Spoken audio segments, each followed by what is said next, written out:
ॐ नमः सिद्धेभ्य। ॐ नमः सिद्धेभ्य। ॐ नमः सिद्धेभ्य। ॐ शुद्धात्मने नमः। नमो अरिहन्तान्, नमो सिद्धाणं, नमो आयर्याणं, नमो वच्छायाणं, नमो लोळे सवसाहुणं। करि अभाव भव भाव सब, सहज भाव निज पाय। जय अपुनर्भव भावमय, भय परम शिवराय। जिनेंद्र भगवान की वाणी में हमें चारों ही अनुयोगों का उपदेश प्राप्त हुआ है। उसमें से जो करणान योग है, उसके जो अनेक ग्रंथ की रचना भी हुई है, उसमें से कर्मकांड के आधार से हम 5 भावों की चर्चा कर रहे हैं। गुमरसार कर्मकांड जो नेमिचंद सिद्धांत चक्रवर्ती ने लिखा हुआ है और उसकी कर्नाटक टीका, संस्कृत टीका हुई, और उसके आधार से पंडित टोडरमल जी ने सम्यक ज्ञान चंद्रिका भाषा टीका ढूंढारी भाषा में लिखी है। गुमरसार कर्मकांड, जीवकांड भी लिखा है, पर हमारा विषय है कर्मकांड का, और उसमें भाव चूली का अधिकार है। उसके आधार से हम यहाँ भावों की 5 भावों की चर्चा कर रहे हैं। जीव का जो स्वभाव भाव है वो कायम रहने वाला परम पारिणामिक भाव, जिसको हम जीवत्व भाव कहेंगे। परंतु जो योग्यता रूप अन्य भी भाव पारिणामिक भाव रूप से पाया जाता है वो है भव्यत्व और अभव्यत्व। तो उसको तीनों को हम पारिणामिक भाव कहेंगे। पर अभी जो हम चर्चा कर रहे हैं कि जिसका आश्रय करना है, आश्रय करना है का अर्थ क्या है? उसी में मैंपना स्थापित करके उसी को जानते रहना है। वो कौन सा होगा पारिणामिक भाव? जीवत्व वाला, कायम रहने वाला जो शुद्ध भाव है, स्वभाव भाव है, उसको हम कहेंगे आश्रय करने योग्य। हाँ, आपका क्या प्रश्न था, उसको लेके हम आगे बढ़ेंगे। फिर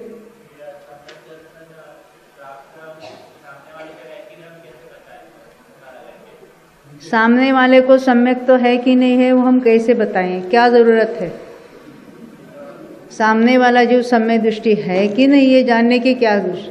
आपको ये प्रश्न हो सकता है कि मुझे सम्यक दर्शन कैसे हो, ये आप बताइए, या मुझे सम्यक दर्शन हुआ कि नहीं हुआ मैं कैसे निर्णय करूं?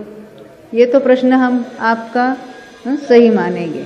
परंतु सामने वाला जो मिथ्या दृष्टि है कि सम्यक दृष्टि है, आप कैसे कहेंगे? वो आप निर्णय नहीं कर सकते। एक मिथ्या दृष्टि जो दूसरे के सम्यक्त्व का निर्णय नहीं कर सकता। एक बात, सम्यक दृष्टि भी हो और वो भी निर्णय करे ही ऐसे ज़रूरी नहीं है, क्योंकि दूसरे को अनुभव हुआ कि नहीं हुआ, हाँ, उसके मान्यताओं से पता चल सकता है, परंतु वो कह नहीं सकता ये गारंटी से ये सम्यक दृष्टि। किसी के कहने से, किसी के सर्टिफिकेट से सम्यक्त्व की बात नहीं हो सकती। जिसको सम्यक्त्व हुआ है स्वयं जान सकता है, उसके लिए दूसरे को जाके पूछने की आवश्यकता नहीं है। ख्याल में उन सामने वाला जो सम्यक दृष्टि है कि नहीं है, ये जो हमें जिज्ञासा है, उसके पीछे उसके बदले मैं कौन हूँ, मैं अपने को कैसा नक्की करूँ, ये जिज्ञासा रखेंगे तो हमारे लिए कार्यकारी। सामने वाला कहेगा मैं सम्यक दृष्टि हूँ, तो उसके कहने से आप विश्वास रखेंगे? किसी ने बताया अमुक व्यक्ति सम्यक दृष्टि है, तो आप कैसा नक्की करेंगे? उसको कोई सींग आते हैं, क्या होता है? समझ में है ना? तो हमें तो सम्यक तो प्राप्त करना है, तो आगम हमारे पास है, आगम का अभ्यास करना और तत्वों का निर्णय होने पर अपने आप को सम्यक दर्शन हो जाएगा, तो पता चल जाएगा। किसी को वहाँ पूछने की आवश्यकता नहीं रहेगी। इतना तो निश्चंक होना ही चाहिए। कोई कहता है मुझे सम्यक तो हुआ, क्या हुआ? मुझे दिव्य प्रकाश कुछ दिखाई दिया। जो दिखाई देता है वो आत्मा होगा कि पुद्गल होगा? कोई कहता है मुझे ऐसा हल्का हल्का भासित हुआ, मुझे ऐसा लगा कि मैं ऊपर ऊपर जा रहा हूँ। वो क्या है, हल्का भारी किसके पर्याय होगी? ये सारे मन की कल्पनाएं हैं। ऐसे मन की कल्पनाएं हो जाती है। वो समय सार में आपने सुना है ना, पढ़ा होगा। क्या कल्पना की? एक आदमी बैठा था घर के बाहर, रोज भैंसों को देखता था, घर के सामने से जाते थे, तो उसने कल्पना करना शुरू किया कि मुझे सिंह उग गए, वो बड़े हो रहे, बहुत बड़े हो रहे, बहुत बड़े हो रहे। कहाँ? लोकाकाश के एंड तक जाके अभी अटके हैं। तो उसकी पत्नी बुलाती, चलो चाय पीने को अंदर आ जाओ। मैं कैसा आऊँ? मेरे सिंह इतने बड़े हो गए और मैं अटक गया हूँ। उसने एक कल्पना करके मान लिया है। ऐसे हम कल्पना करके मान लेंगे कि मुझे सम्य दर्शन हुआ, तो होगा कि नहीं उसको? अरे उल्टा, वो तो उसने घोषित कर दिया ना, मैं सम्य दृष्टि हूँ। अभी उसको सम्यक तो प्राप्ति का मार्ग ही रुक गया। उसने गलत मान लिया अपने को सम्यक तो उस सम्यक की प्राप्ति के लिए उपाय क्यों करेगा? और ऐसे लोगों के पीछे उनको भगत भी मिल जाते हैं, नहीं समझे? ऐसे कुगुरु भी बहुत मिलते हैं और उनको भक्तों की कोई कमी नहीं है। उनके पीछे बहुत सारे लोग लग जाते हैं। अभी हम, हाँ अच्छा, आप कहते उनसे बचने के लिए तो मालूम, बिल्कुल मालूम होना चाहिए। इसीलिए सच्चे देव, सच्चे गुरु, सच्चे शास्त्र ने सच्चा उपदेश क्या हो सकता है उसका निर्णय करना चाहिए। जहाँ वीतरागता का पोषण हो वही सच्चा उपदेश है। जहाँ शुभराग करते जाओ तुम्हारा कल्याण होगा, तुम मेरे पास हो, मैं आपको सम्य दर्शन दिला दूंगा, ये क्या होगा? ऐसा कोई किसी को दे सकता है? जहाँ निमित्त से कार्य होता है, ये निमित्त आप वहाँ पर चलो, वहाँ सम्य दर्शन मिलेगा। सिद्ध क्षेत्र में जाने पर मिलेगा कि नहीं मिलेगा? क्या घर में मिलेगा? घर में सम्य दर्शन होगा कि मंदिर में होगा? अरे कहीं किसी को भी हो सकता है, उसी के क्या है? तो मुझे घर में हो गया तो सबको मेरे घर में आना पड़ेगा। अभी किसी को मंदिर में हुआ, वो अपने निहाल चंद जी कहाँ हुआ उनको? समिति, तो वो रहूं रखनी चाहिए थी कि वहां जाके बैठे तो सबको हो जाता समय दर्शन। ऐसा जो कोई उपदेश देता है वो सब झूठा है, इतना तो समझ सकते हैं ना, क्योंकि निमित्त से तो कुछ नहीं हो रहा है। जो कुछ होगा वो सही मान्यता से होगा। और वो सही मान्यता कैसे होगी? आगम के ज्ञान से होगी। आगम ज्ञान यही सही उपाय है, परंतु उसको समझने के लिए अपनी तैयारी चाहिए। इसलिए द्रव्य क्या है, गुण क्या है, पर्याय क्या है, सात तत्व क्या है, निमित्त उपादान क्या बातें होती है, ये क्रमबद्ध पर्याय के सिद्धांत है, 5 समवाय के, ये सिद्धांत सब हम शास्त्रों के द्वारा जानेंगे। उस पर विचार करके हम निर्णय तक पहुंच सकते हैं। ये सब माल हमें अवेलेबल है, कहीं पर भी कोई शंका है, गुंजाइश नहीं रखना, क्योंकि गुरुदेव के प्रवचन अनेक विषयों पर अवेलेबल है, सभी ग्रंथों पर अवेलेबल है। कोई भी ग्रंथ निकालो, पूरा सम्यक की पूरी विधि बताइए उसमें। कोई भी ग्रंथ का नाम ले लो, ये समाधि तंत्र के ऊपर प्रवचन है उनके, परमात्मा प्रकाश के ऊपर है, समय सार नाटक के ऊपर है, समय सार प्रवचन सार वो तो है ही, उसमें तो कितने 19 बार हुए थे। यानी कोई भी ऐसा ग्रंथ नहीं कि उस पर उनके प्रवचन नहीं है, और सर्वांगीण उनको उन्होंने उसमें वर्णन किया है। एक कोई सामने की गाथा है और वहाँ कुछ विशेष विषय आता है, तो अन्यत्र अन्य अपेक्षाओं से जो बात आती वो भी वहाँ बिल्कुल गाथा नंबर सहित बताते। यानी जो गुरुदेव के जो सब प्रवचन सुन रहे उसको अन्य किसी की आवश्यकता नहीं। हाँ, पर वो गुरुदेव क्या कहते हैं वो समझने के लिए आपको बेसिक सिद्धांत जानना आवश्यक है। बेसिक जो सिद्धांत की जो टर्मिनोलॉजी है, द्रव्य की, गुण की, पर्याय की वगैरह, वो तो आवश्यक है। उसको जानेंगे तो गुरुदेव क्या कहते हैं वो बिल्कुल समझने में कोई मुश्किल ही नहीं होगी। अन्य को सुनने का निषेध नहीं है।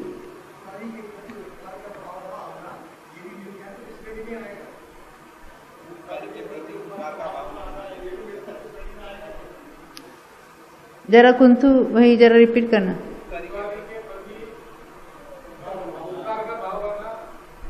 यानी उपकार के किसी का उपकार हुआ, देखो कोई उपकार यानी निमित्त, हमें जानने में किसी का निमित्त मिला, तो सहज रूप से उसके प्रति अहोभाव होगा, उतनी तो कृतज्ञता होगी होगी, वो तो सामान्य सदाचार है। अगर नहीं आता है तो कहते उसको सच्चा उपकार भी उसने नहीं माना उसका। ये तो व्यवहार है, उपकार के प्रति उपकार का भाव होना ये तो व्यवहार है, परंतु वो आना ही चाहिए। क्यों? वो आने से हमको सम्यक दर्शन, ऐसा नहीं है। किसी को उपकारी था, जैसे श्रीमद् के बारे में, उनके अनेक भक्तों के उनके उपदेश से उपकार हुआ, तो उस उपकारी के प्रति हमें भी उपकार की भावना होनी ही चाहिए। ऐसा होगा क्या? हमने उनसे कुछ नहीं लिया तो हमें चाहिए क्या? हमें किसके प्रति अहोभाव होगा? जिनसे हमने कुछ पाया है। अब गुरुदेव से हमने बहुत कुछ पाया है, तो बिना बताए हमारे उनके प्रति ऐसे सहज अहोभाव आते हैं, तो उसके लिए क्या करना चाहिए? आते हैं बस परंतु केवल हम अभी भगवान के प्रति, हम किसी आदमी की बात छोड़ो, भगवान के द्वारा हमें ये मार्ग मिला है, तीर्थंकरों के द्वारा हमें उपदेश प्राप्त हुआ है, तो उनके प्रति ये जो अहोभाव है वो आना चाहिए, आता भी है, और भगवान की हम भक्ति करते हैं, बरोबर है।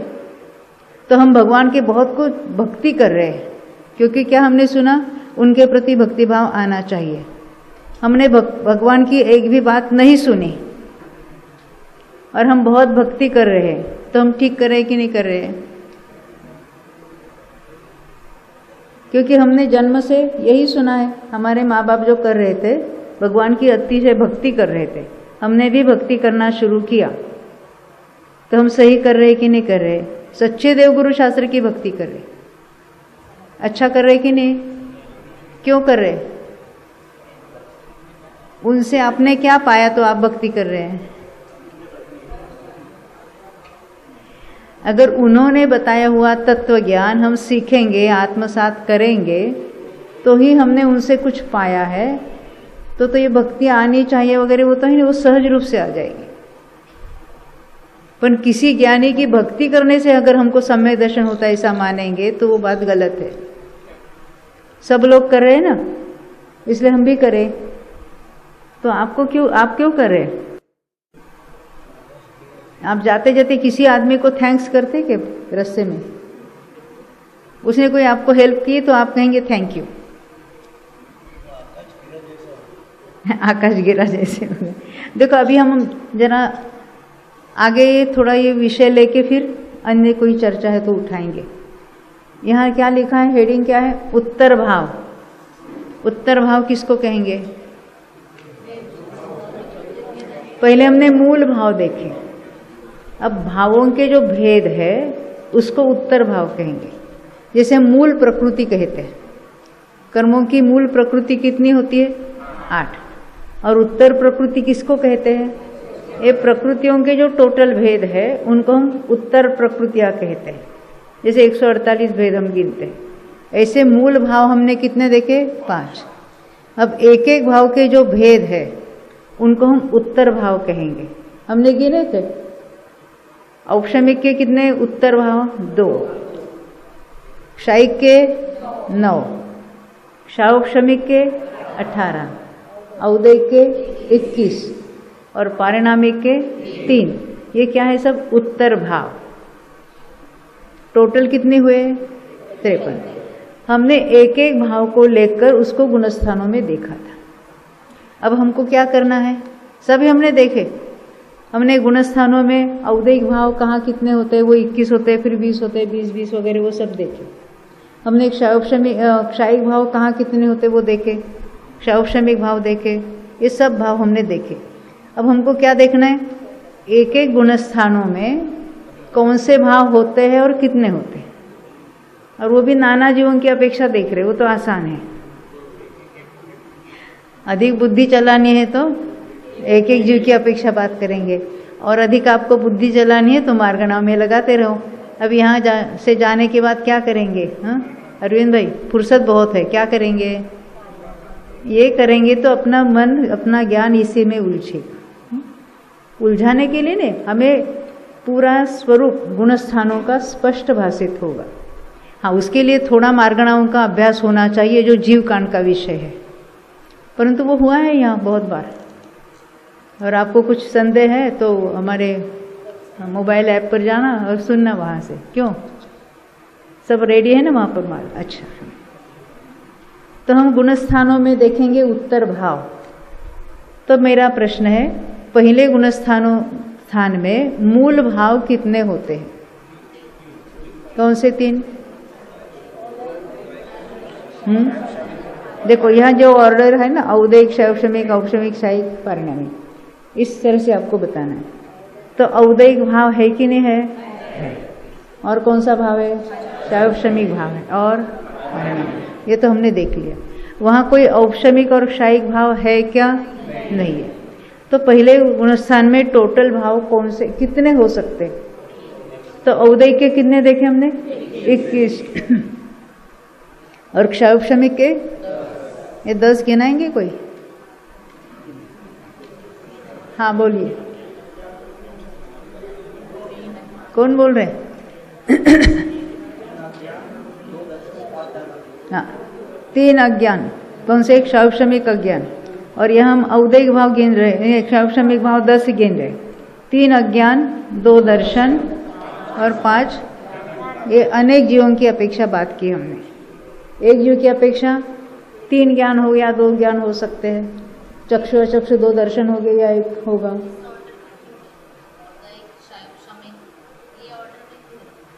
आपका प्रश्न है ये ऑर्डर क्यों लिया यहाँ पर? औदैहिक, क्षौपशमिक, औपशमिक, शायिक। औपशमिक शायिक तो थे नहीं, इसलिए जो है उससे शुरुआत की।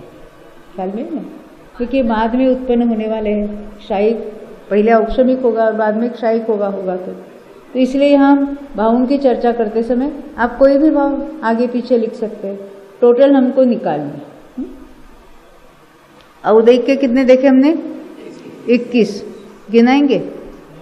हाँ, 4 गति, 4 कषाय, 6 लेशा, 3 वेद। हाँ, मिथ्यात्व, असंयम, अज्ञान, सब तैयार हो गए है ना। तो औदैहिक के 21, क्षौपशमिक के अभी हमने 10 देखे थे। और कोई रह गए क्या? पारिणामिक के 3। टोटल कितनी हुई? 34। अब देखो दूसरे गुणस्थान में क्या नहीं होगा इसमें से? मिथ्यात्व नहीं होगा। तो औदैहिक के जो हमने 21 गिने थे, देखो यहाँ पर देखो, पहले गुणस्थान में हमने औदैहिक के 21 गिने थे, वो आपने अभी बताए। क्षौपशमिक के 10 बताए थे। क्षौपशमिक 3 अज्ञान, 2 दर्शन है और फिर 5 दान आदि। औपशमिक यानी औपशमिक सम्यक तो वहाँ नहीं है, नहीं शायिक कोई भाव है, पर पारिणामिक के 3 है, जीवत्व, भव्यत्व, भव्यत्व, पहला गुणस्थान है। तो इसलिए उसकी टोटल कितनी हुई? तो 34 हुई। यहाँ तक समझ में आई बात? अब दूसरे गुणस्थान की बात करते हैं। दूसरे गुणस्थान में क्या अंतर हुआ? यहाँ पर 20 कैसे हुआ? अभी मिथ्यात्व नहीं है। तो मिथ्यात्व नहीं है तो क्षौपशमिक भाव में क्या फर्क पड़ा? वही 3 अज्ञान, 2 दर्शन, 5 दान। और क्या हुआ उसमें? अभी पारिणामिक भाव कैसे घटा?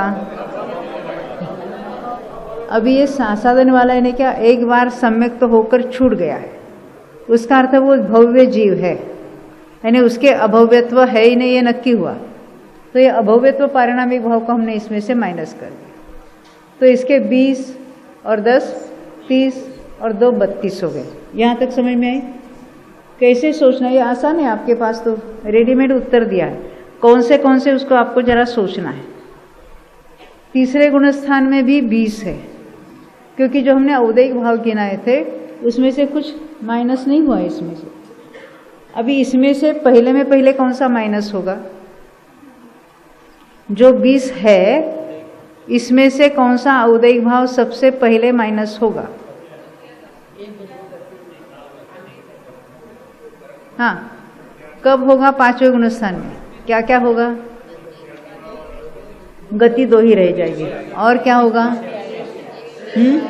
असंयम नहीं रहेगा। हाँ, और क्या होगा? लेशा। इस तरह से हमें कि गुणस्थान कौन सा है, उसमें क्या क्या परिवर्तन होंगे, उस हिसाब से हमको वो औदैहिक भाव को भी कैलकुलेट करना पड़ेगा। तो अभी तो हम तीसरे की बात हमने देखी, अब तीसरे की देखो। औदिक भाव 20 है, अब गिनाएंगे कोई उसके नाम बताने,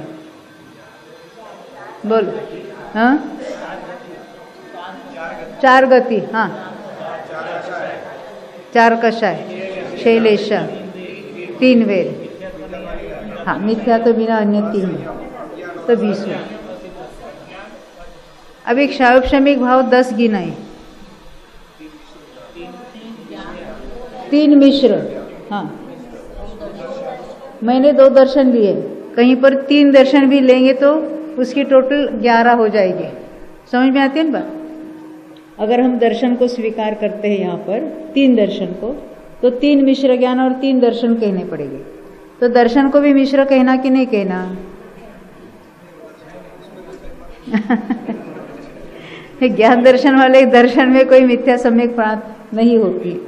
तो यहाँ हमने देखा है तीसरे गुणस्थान में 3 मिश्र ज्ञान, 2 दर्शन यहाँ स्वीकार करके ये 10 भाव लिखे हैं। अगर हम 3 दर्शन कहेंगे तो ये 11 हो जाएगा, क्योंकि 5 दानादि तो सर्वत्र है।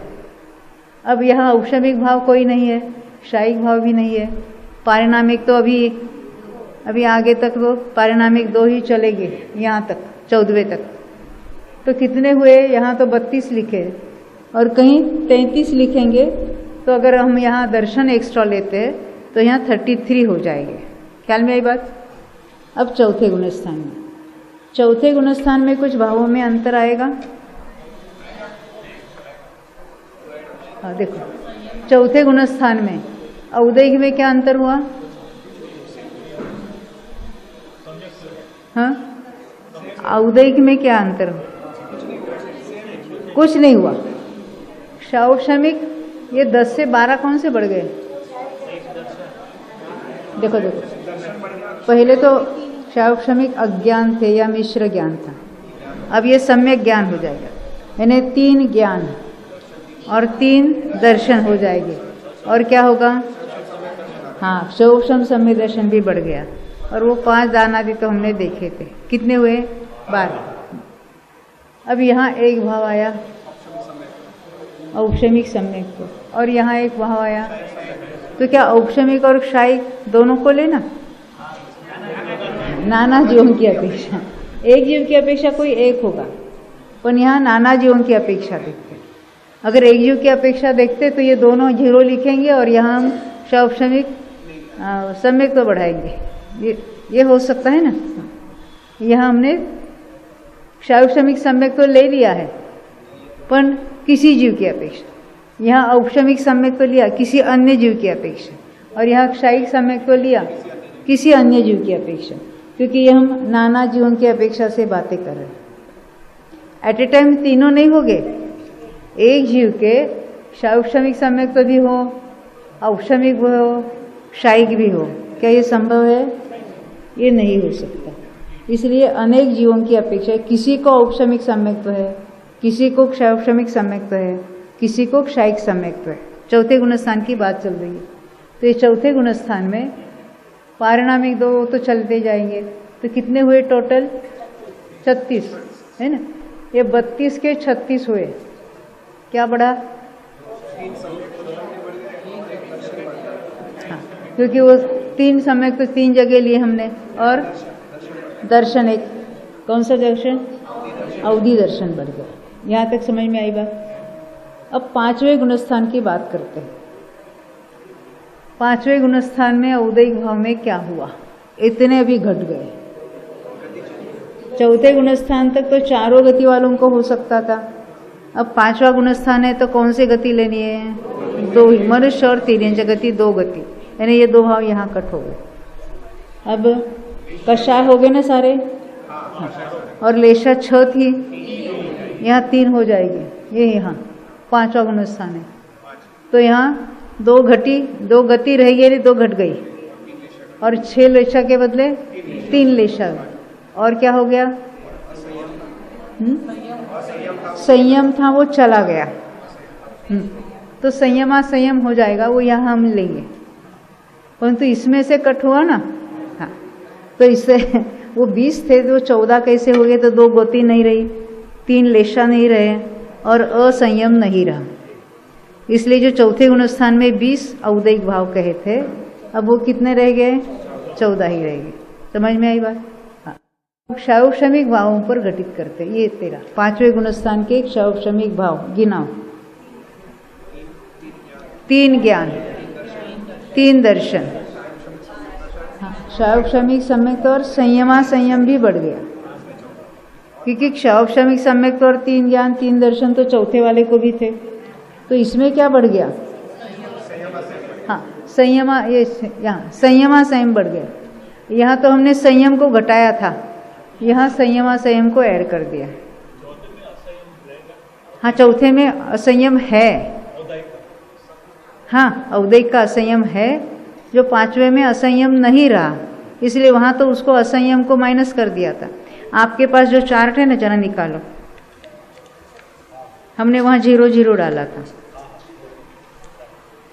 औदैहिक भाव गुणस्थानों में। चार्ट नंबर 8 देखो, चौथे में असंयम के नीचे 1 लिखा था और 5वें में असंयम के नीचे 0 लिखा है। ख्याल में ना? ये सभी हमने अलग अलग नंबर पर ये सब चार्ट्स देखे थे, अभी एक साथ सबको ले रहे। देखो क्या है आपके पास, जो अभी ये चार्ट हमने लगाया ना, तो औदैहिक भाव के लिए हमने चार्ट नंबर 9 दिखाया था पूरा गुणस्थानों में। क्षौक्षमिक भावों के लिए चार्ट नंबर 6 दिखाया था पूरा अलग अलग गुणस्थानों में। औक्षमिक भावों के लिए चार्ट नंबर 4 दिखाया था। क्षायिक भावों के लिए चार्ट नंबर 5 दिखाया था। और पारिणामिक भाव में वो भी हम कौन सा दिखा था? 11 दिखाया था ना। हाँ, 11 नंबर। ये सब हमने अलग अलग देख लिए, अभी सबको एक साथ हम कंसिडर कर रहे हैं, क्योंकि एक साथ पहले दिन हम ये आपको बताते अभी भी ऊपर से जा रहा है थोड़ा थोड़ा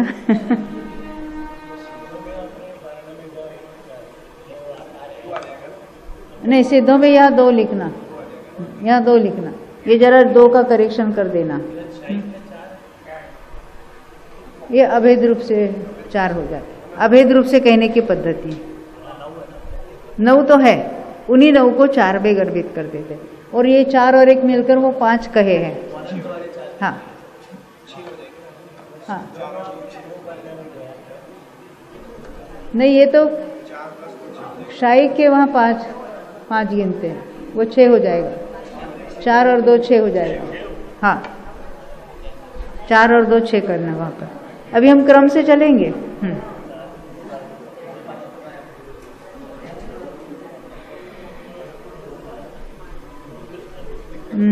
हम 5वें तक आए थे ना। 5वें में क्या क्या घटाए? औदैहिक के घटाए और क्षौक्षमिक के बढ़ गए। क्या बढ़ा? संयम असंयम बढ़ गए। क्षौक्षमिक भाव में उसको इंक्लूड कर दिया। पहले असंयम औदैहिक भाव में से घटाया था और संयम असंयम क्षौक्षमिक भाव में बढ़ाया था। बाकी तो औक्षमिक का एक, किसी को क्षायिक होगा, सम्यक, पारिणामिक भाव तो 2 तो रहेंगे ही रहेंगे। अब छठे 7वें गुणस्थान की बात करते हैं। छठा 7वां गुणस्थान मुनिराज का है। अब यहाँ 14 में से 13 क्यों लिखा? अभी मुनिराज है तो तिर्यंचों को तो 5वें गुणस्थान तक लिया था, अब मनुष्य भी मुनि हो गए, तो यहाँ गति की अपेक्षा ये यहाँ से एक घटकर 13 रह गए। अब ये 13 के 14 हो गया। क्षौक्षमिक भाव में क्या बना? सराग चारित्र। सराग चारित्र, वहाँ तो संयमा संयम था और यहाँ सराग चारित्र हुआ। और ज्ञान कौन सा एक बढ़ा? मन परे ज्ञान। सराग चारित्र बढ़ा परंतु संयमा संयम घटा, तो वो इक्वल हो गए, परंतु बढ़ा क्या? मन परे ज्ञान बढ़ा। किसी जीव को मन परे ज्ञान भी होगा, क्योंकि अभी छठा गुणस्थान लिया ना। मन परे ज्ञान कौन से गुणस्थान से कौन से गुणस्थान तक पाया जाता है? हाँ हितर, मालूम नहीं? मन परे ज्ञान के गुणस्थान आपको बताना है। छठे से 12वें, क्योंकि 13वें में तो केवल ज्ञान होने वाला है। सभी जीवों को होगा ऐसा नहीं है, किसी किसी के होगा। मन परे ज्ञान किसी किसी मुनिराज को पाया जाएगा। तो ये हमने छठे 7वें में, ये 5वें में से एक गति उदय के यहाँ घट गया, और यहाँ क्या बढ़ गया, तो मन परे ज्ञान बढ़ गया, परंतु असंयम, वहाँ तो संयमा संयम था, उसके बदले सराग चारित्र आया, तो केवल एक ही बढ़ गया। ये तो हो गया छठे 7वें। औपशमिक एक है, शायिक एक है, पारिणामिक 2 है। क्योंकि एक कौन सा औपशमिक भाव होगा, औपशमिक सम्यक। प्रथम उपशम होगा कि द्वितीय उपशम, कोई भी हो सकता है। छठा गुणस्थान चौथे तक वो नीचे आ सकता है ना, द्वितीय उपशम वाला कोई भी हो सकता है। तो ये हमने यहाँ देखा है, एक औपशमिक और किसी को शायिक सम्यक तो पाया जाएगा। तो ये हमने टोटल भावों की संख्या की, उसकी हमने टोटल की। अब 8वां गुणस्थान किसका है, श्रेणी वाला है। तो श्रेणी वाले में ये 13 से एकदम 11 पर आ गया। अभी एक ही लेशा रह जाएगी, शुक्ल लेशा। और क्या होगा, 2 लेशा कम हो गई ना। वहां कितनी थी, 3 शुभ थी, और यहाँ क्या हो गया, तो पूरे गिनाओ आप। यहाँ के औदैहिक भाव गिनाने आपको, गति 4 कषाय, एक ही लेशा, वेद 3 वेद, हाँ, अज्ञान और असिद्ध है, और अज्ञान और असिद्ध। इस तरह से हमने यहाँ 8वें गुणस्थान की बात देखी। क्षौपशमिक भाव कौन कौन से देखे, हाँ, 4 ज्ञान, 3 दर्शन। मोहनीय का क्षौपशमिक भाव कौन सा है यहाँ पर, नहीं है, क्योंकि क्षौपशम सम्यक के साथ श्रेणी नहीं चढ़ी जाती, या तो औपशमिक के साथ चढ़ेगा या शायिक के साथ चढ़ेगा। तो इसलिए यहाँ पर 14 थे, क्षौपशमिक भाव 14 थे, तो यहाँ 12 रह गए। तो छठे में कौन से 2 थे, ये यहाँ नहीं रहे, शायिक सम्यक और सराग चारित्र, ये 2 घट गए। ख्याल में आती बात, क्षौपशमिक सम्यक तो था और सराग चारित्र था, वो यहाँ हमने माइनस कर दिया उसमें से, क्योंकि क्षौपशम सम्यक के साथ श्रेणी नहीं चढ़ी जाती, तो उसको हमने एक शायिक भाव में ले ही लिया था। अभी शायिक भाव में 2 कर दिए, यहाँ तक छठे 7वें तक तो 1-1 रखा था, अब यहाँ 2 औपशमिक लिए और 2 शायिक लिए।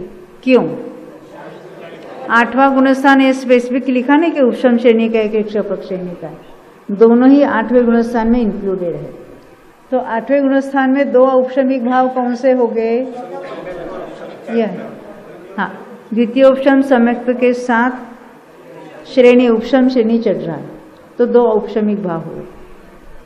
अब यहाँ क्या लिया, ये मैक्सिमम लिए हमने, तो 8वें गुणस्थान में एक ही औपशमिक भाव हो सकता है क्या, फिर से सुनना, 8वें गुणस्थान में एक ही औपशमिक भाव हो सकता है क्या, शायिक सम्यक्त्व के साथ औपशमिक चारित्र होगा, तो एक ही औपशमिक भाव है, बराबर है, नहीं समझे।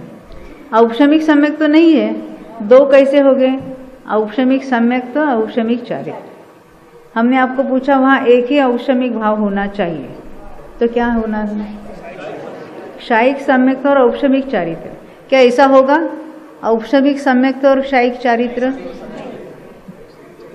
यानी द्वितीय उपशम सम्यक है और क्षपक श्रेणी चल रहा है, ऐसा कभी नहीं होगा। उल्टा हो सकता है, शायिक समय दृष्टि है और उपशम श्रेणी चल रहा है, ये भाव एक बात हो सकती है। तो ये हमने यहाँ, ये जरा ब्लैक पेन से बाद में इसको करेक्शन कर देना है क्या, थोड़ा करेक्शन कर, रेड हो ब्लू चलेगा, क्योंकि यहाँ क्षायिक भाव हमने यहाँ 2 करना।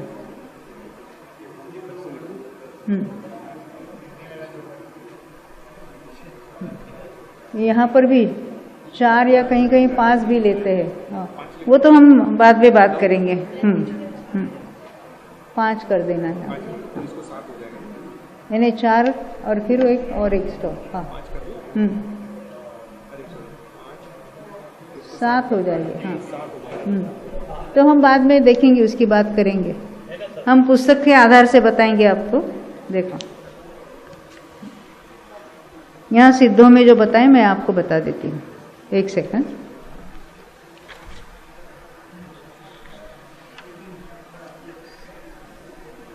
उत्तर भाव जो है पेज नंबर है 717।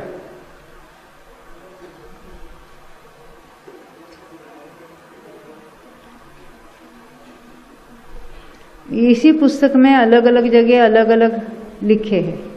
देखो पेज नंबर 717 पर क्या लिखा है, पहले पैराग्राफ में नीचे से तीसरी लाइन, सम्यक ज्ञान दर्शन वीर्य ये क्षायिक के 4 और जीवत्व पारिणामिक ऐसे सिद्ध में 5 भाव है अभेद अपेक्षा से।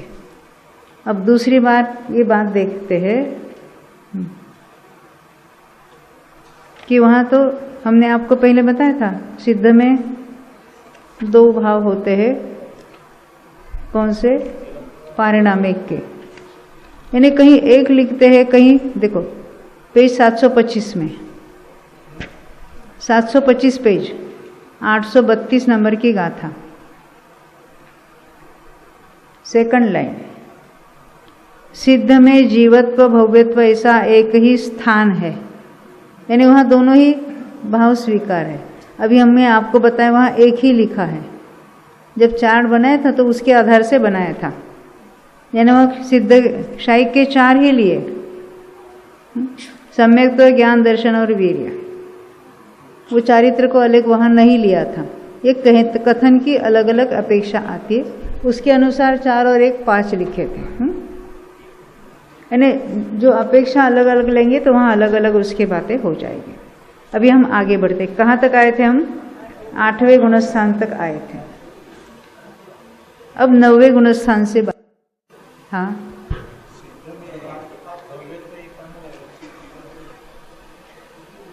उसमें भव्यत्व हमने बताया था, वो सिद्ध है, वो भव्य नहीं है। भव्य मार्गणा की अपेक्षा सिद्धों को भव्य कहेंगे कि अभव्य कहेंगे? मार्गणा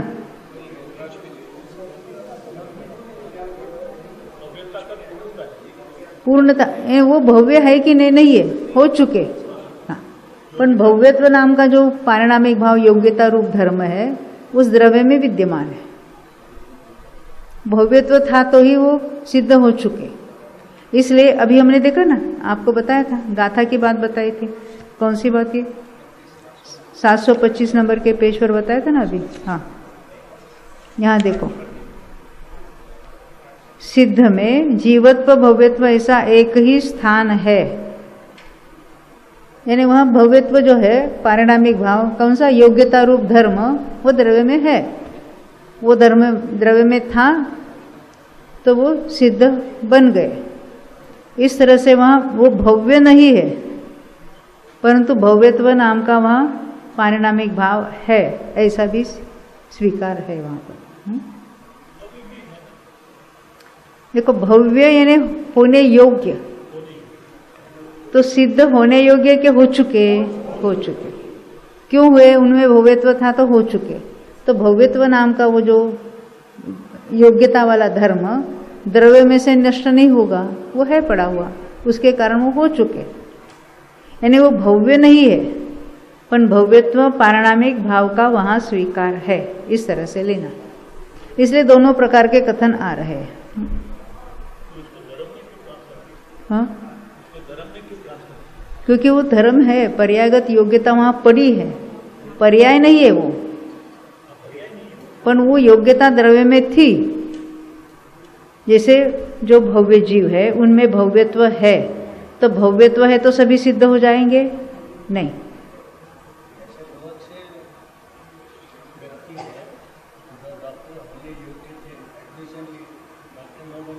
हमने तो स्त्री का उदाहरण दिया था।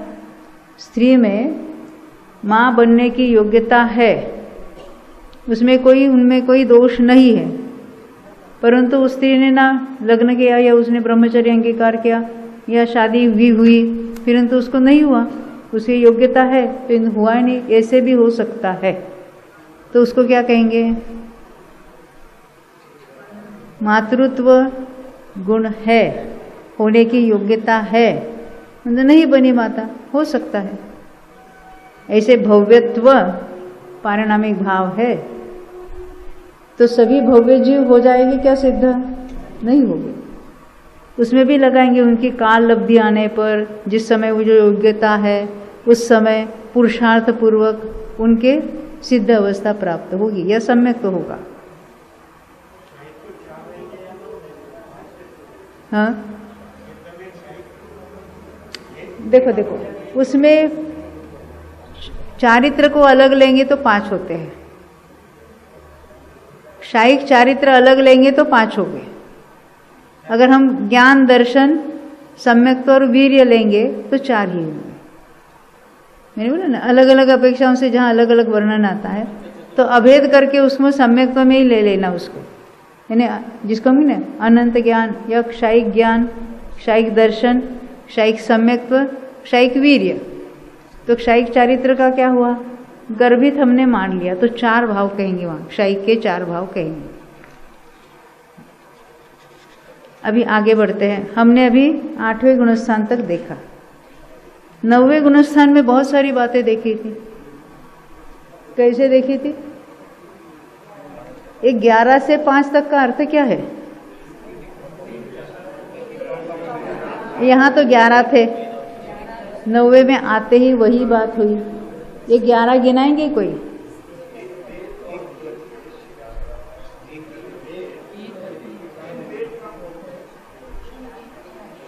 ग्यारह में कोई वेद कमी नहीं हुआ। 11 को गिनाना है आपको, 8वें के अंत में था, वही 9वें के शुरुआत में होगा। तो 11 पहले गिनाओ। औदयिक में 1 गति, 4 कषाय, 1 लेशा, 3 वेद। हाँ कितने हुए? 11 हो गए। अब हाँ बताए ना उन्होंने। हाँ अब 11 में से शुरुआत में तो 9वें में आया तो इतने ही थे। फिर सबसे पहले उसमें से कौन सा कम होगा? नपुंसक वेद का उदय जल्दी मिट जाता है, तो किसी जीव का नपुंसक वेद नहीं रहा तो कितने रह जाएंगे? 10। स्त्री वेद का भी जब उदय मिटता है, किसी जीव को स्त्री वेद नहीं रहा तो कहते हैं 9। पुरुष वेद का भी उदय जिसको था वो भी मिट गया, तो अभी वेद नहीं रहा। तो 11 थे, उसमें 3 वेद क्रम से कहे तो 8 रहेंगे। अभी अवेदी हो गया, अपगत वेदी हो गया। अब किसका नंबर आएगा? क्रोध। क्रोध कषाय का उदय अभी तक है, इसके आगे उसका उदय और बंद भी नहीं होगा। तो कितने हो जाएंगे? 7 हो जाएंगे। देखिए आपका प्रश्न है, क्या सभी जीव क्रोध कषाय के उदय से चढ़ते हैं? कोई क्रोध के उदय से चढ़ता है, कोई मान के, कोई माया के, कोई लोभ के। जो मान कषाय से ही चढ़ता है उसका भी क्रोध का वेदक काल समाप्त हुआ है। उसका मान का उदय को मान का ही उदय रहेगा, परंतु उसके पहले चारों का बंध हो रहा था। मान के उदय से ही चढ़ने वाले को क्रोध मान माया लोभ चारों का बंध हो रहा था। अभी जो क्रोध वेदक काल जिसको कहेंगे उसको पार किया, उसका मान का उदय था, अभी भी मान का उदय। पहले चारों का बंध था, अभी उसका क्रोध का बंध रुक गया, क्योंकि किसी का क्रोध का उदय वहां तक ही हो सकता था। इस जीव को भी मान के उदय में अभी क्रोध का बंध रुक गया, यानी मान का उदय का मान उदय चल रहा है। अभी किसका बंध होगा? मान माया लोभ। इसको कहेंगे जिसको पॉसिबल था क्रोध का उदय मिट गया।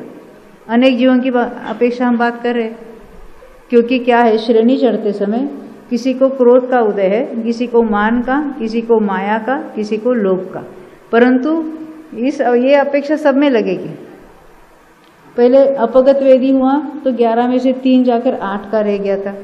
8 में से पहले किसका मिट गया क्रोध तो 7 रहेंगे, मान गया तो 6 रहेंगे, माया गई तो 5 रहेंगे, तो 5 तो रहेगी ही नहीं लास्ट में। बादर लोभ का उदय सबको है, किसी भी कषाय से क्यों न चढ़ो, लास्ट में बादर लोभ का उदय चल रहा है। उसी अभी यहाँ क्या कुछ अंतर हुआ क्या? कुछ नहीं, बाकी तो उतने के उतने रहे। या 29 से 28 फिर 27 फिर 26 एक क्रम से आएंगे। जैसे ये 11 से 5 पर आ गया है वैसे 29 से 23 पर आ जाएगा टोटल। उसके बाद नंबर किसका है? 10वें का। 10वें के 5 औदयिक भाव कौन गिनाना चाहता है? हाँ बोलो, दक्षाबेन बोलो। हाँ, एक गति है, मनुष्य गति औदयिक भाव। फिर हाँ लेशा, कौन सी? शुक्ल लेशा। कषाय कौन सा रहेगा? नहीं रहे, नहीं कह रहे, कषाय नहीं है, 10वां गुणस्थान है, सूक्ष्म लोभ है वहां पर, यानी एक गति, एक कषाय, एक लेशा। अब आगे अज्ञान और असिद्धत्व 5 रहेगी ना, तो 10वें गुणस्थान में ये 5 है। कौन से? औदयिक भाव। और 12 क्या है? 12 कौन गिनाएंगे? अब गिनाइए भाई। 12 शौक्षमिक भाव 10वें गुणस्थान में आपको गिनाना है। ज्ञान कौन से हो गए? 4 ज्ञान। और दर्शन 3, 4 और 3 7। अभी 5 क्या रह गए? दानादि 5। यहाँ क्षौक्षमिक ज्ञान, क्षौक्षमिक भावों में क्षौक्षमिक सम्य दर्शन लेना कि नहीं लेना? क्षौक्षमिक चारित्र लेना कि नहीं? सला वो नहीं लेना, क्योंकि श्रेणी में है। क्षौक्षमिक सम्यक तो यहाँ नहीं रह सकता। समझ में आई बात? तो कौन सा हो सकता है सम्यक्त्व? औक्षमिक सम्यक्त्व और औक्षमिक चारित्र हो सकता है। और यहाँ 2 कैसे लिए? क्षायिक भाव, क्षायिक सम्यक्त्व के साथ क्षपक श्रेणी। यहाँ केवल 10 लिखा है, उपशम श्रेणी का 10 ऐसा नहीं लिखा है, या क्षपक श्रेणी का 10 ऐसे नहीं लिखा। तो अनेक जीवों की अपेक्षा हमने 2 भाव देखे औक्षमिक के। क्या 10वें गुणस्थान में एक ही औक्षमिक भाव हो सकता है क्या? हाँ हाँ, क्षायिक सम्यक्त्व के साथ उपशम श्रेणी चढ़ने वाले को औक्षमिक में से एक ही भाव हो सकता है, परंतु हमने नाना जीवों की अपेक्षा बात की है, इसलिए हमने यहाँ 2 लिखा है। ख्याल में आती है? तो 10वें गुणस्थान में एक ही क्षायिक भाव हो सकता है किसी को?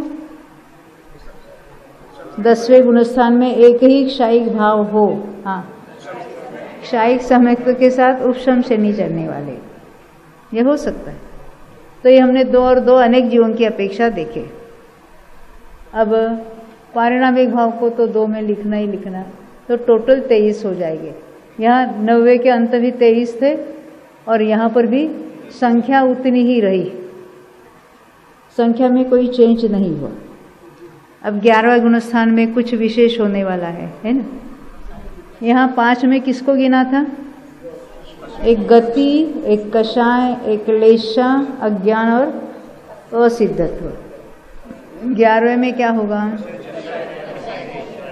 अब पूर्ण वितराग हो गया, अकषाय हो गया, तो गति औदयिक भाव है। अब 4 में किसको गिनना?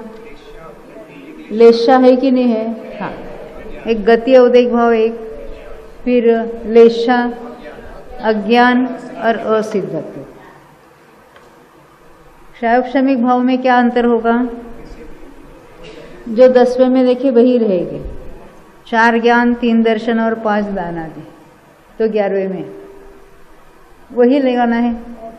औक्षमिक सम्यक तो भी हो सकता है, औक्षमिक चारित्र भी।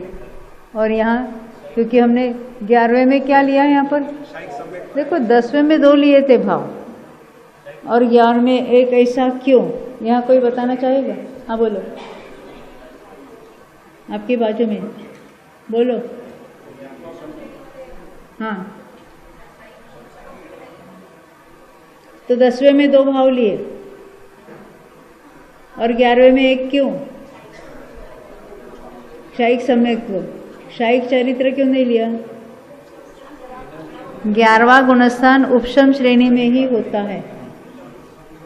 हाँ, इसीलिए क्षायिक भाव एक क्षायिक सम्यक्त्व के सही चढ़ने वाले को, औपशम भाव तो है ही है, वहाँ औपशमिक चारित्र तो है ही है, उसके साथ द्वितीय उपशम से चढ़ने वाले को 2 औपशमिक भाव हो गए, अलग अलग जीवों की अपेक्षा बता रहे।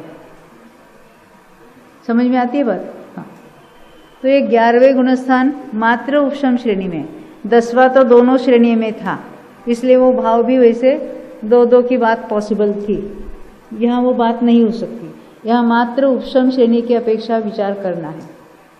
12वें में क्या होगा? मात्र क्षपक श्रेणी की अपेक्षा बात करें, तो यहाँ औपशमिक भाव कितने होंगे?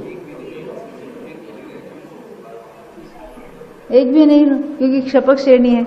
तो क्षपक श्रेणी में ये औदैहिक भाव तो 4 ही रहे। कौन से? गति, लेशा, अज्ञान, असिद्धत्व, ये हो गए ना। ये 12 के 12 वही है, 4 ज्ञान, 3 दर्शन, 5 दान आदि। अब यहाँ औपशमिक भाव में कोई नहीं लिखा, 0। क्यों? एक क्षपक श्रेणी है और उपशम सम्यक तो भी नहीं हो सकता, उपशम चारित्र भी नहीं हो सकता, इसलिए यहाँ कोई औपशमिक भाव नहीं है। परंतु क्षायिक भाव 2 लिए, क्षायिक सम्यक्त्व और क्षायिक चारित्र, सबको हो गई होगी। तो ये 4, ये 12, ये 2 और 2 पारिणामिक भाव, तो टोटल कितनी हो जाएगी? सभी भावों की टोटल इतना लिख लिए। अब 13वें गुणस्थान में और कुछ विशेष होने वाला है। अज्ञान, कौन सा अज्ञान गया? औदैहिक अज्ञान था, वो यहाँ नहीं रहा, क्योंकि यहाँ केवल ज्ञान की प्राप्ति हो गई है, क्षायिक ज्ञान हो गया है। तो यहाँ पर औदैहिक में से एक कम हुआ। क्षायक्षमिक में कौन से रहेंगे?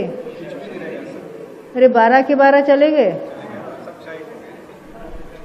4 ज्ञान, 3 दर्शन थे, तो 4 ज्ञान का यहाँ 1 ज्ञान हुआ, 4 ज्ञान का यहाँ 1 क्षायिक ज्ञान हुआ है। वहाँ 3 दर्शन का 1 क्षायिक दर्शन हो गया है ना, और वो 5 के यहाँ 5 क्षायिक हो गए, तो क्षायिक की संख्या बढ़ गई है यहाँ पर। हाँ, यहाँ क्षायोक्षमिक भाव पूर्ण रूप से मिट गए हैं। 13वें गुणस्थान में सारे क्षायिक भाव हो गए, है ना। औपशमिक भाव का भी सवाल नहीं है, और क्षायिक भाव 9 हो गया। कोई गिनाएंगे? 9 क्षायिक भाव, क्षायिक ज्ञान, क्षायिक दर्शन, सम्यक्त्व। हाँ, बहुत अच्छा, ये 2 के 9 हो गए हैं। ये 13वां गुणस्थान, और ये तो लेना ही है, ये तो 14 भाव हो गए, है ना। 14वें गुणस्थान में क्या क्या नहीं रहेगा अभी? हाँ, तो क्या रह गया? 2 लिखे ना यहाँ पर, गति, औदैहिक भाव और असिद्धत्व। असिद्धत्व क्यों?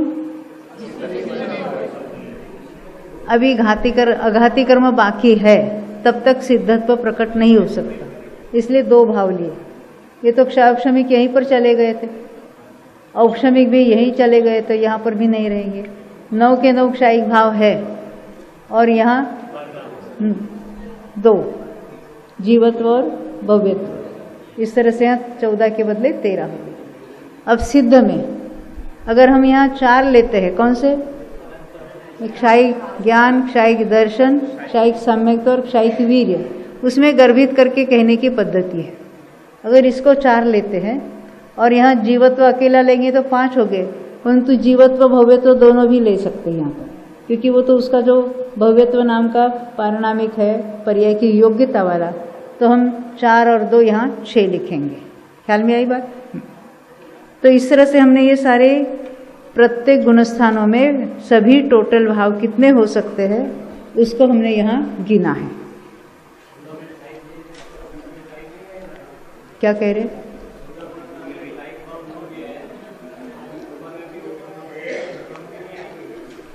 जरा रिपीट करना।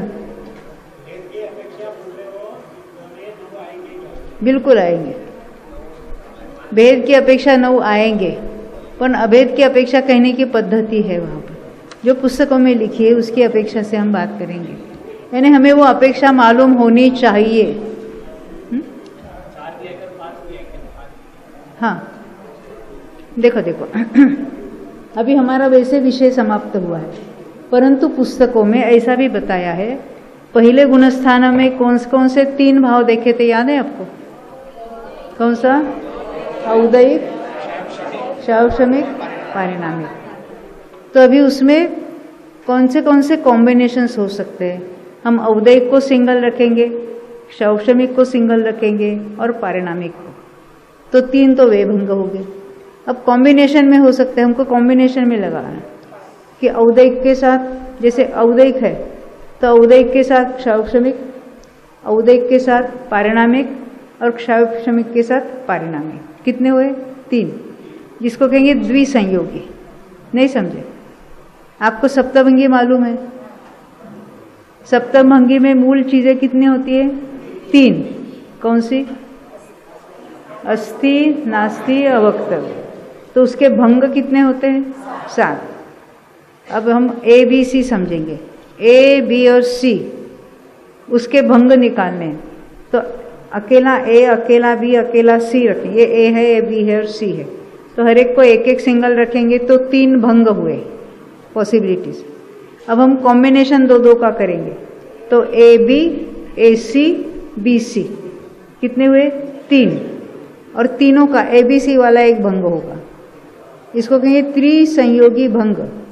तो टोटल कितने हुए? पहले सिंगल सिंगल 3, फिर 2-2 वाले 3 और तीनों का एक ऐसा 7 भंग हुए, इसको कहेंगे भंग। यहाँ पर भी हमने क्या देखा? औदयिक, शैवशमिक और पारिणामिक। तो इसमें कैसे लगेंगे? पहले सिंगल सिंगल रखो, फिर औदयिक, शैवशमिक, औदयिक, पारिणामिक, शैवशमिक, पारिणामिक, 3-3 6 हुए। और तीनों का कॉम्बिनेशन एट ए टाइम लेना है, औदयिक, शैवशमिक, पारिणामिक वाला। ऐसे कॉम्बिनेशन जब बताएंगे तो उसके कितने भंग हुए? 7। और भी आगे अगर उनको चर्चा करनी तो क्या कहेंगे? औदयिक के साथ दूसरा औदयिक, ये समझे। कषाय के साथ लेशा अलग अलग हो सकती है, 4 गति है, तो और एक एक गति के साथ एक एक कषाय लगा लो, एक एक कषाय के साथ 6 लेशा लगा लो, उसके साथ 3-3 वेद लगा लो, तो औदयिक के साथ औदयिक ऐसा भंग हो सकता है। शैवशमिक के साथ शैवशमिक कहें और पारिणामिक के साथ पारिणामिक लगा सकते हैं। ऐसे भंग करने की पद्धति, हम उसमें ज़्यादा जाने वाले नहीं हैं। कैसे भंग हो सकते हैं, बस इसको आपको एक सैंपल बताए। हाँ, फायदा है कि ऐसे वो उसके साथ किस भाव के साथ कौन सा भाव हो सकता है, उसकी चर्चा है। ये भंग कहने के प्रयोजन क्या है? इतने पॉसिबिलिटीज हो सकते हैं, इतने अलग अलग कॉम्बिनेशंस हो सकते हैं भावों को। एक जीव के एट ए टाइम ऐसे भंग अलग अलग जीवों के हो सकते हैं, बस इतना ही प्रयोजन है। वैसे तो हमने 5 भाव विस्तार से देखे ही है। अभी अपना समय भी समाप्त होने को आया है। इस तरह से ये 5 दिन में हमने 5 भाव देखे हैं। इसका अधिक विस्तार करना है तो मार्गनव में आप लगा सकते हैं। हाँ, हो गया ना? अभी रुकना है? अच्छा, प्रश्न है कोई? अच्छा, जरा रुकना 1 मिनट।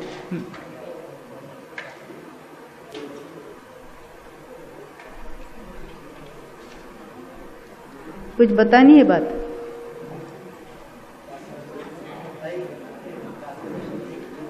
हाँ,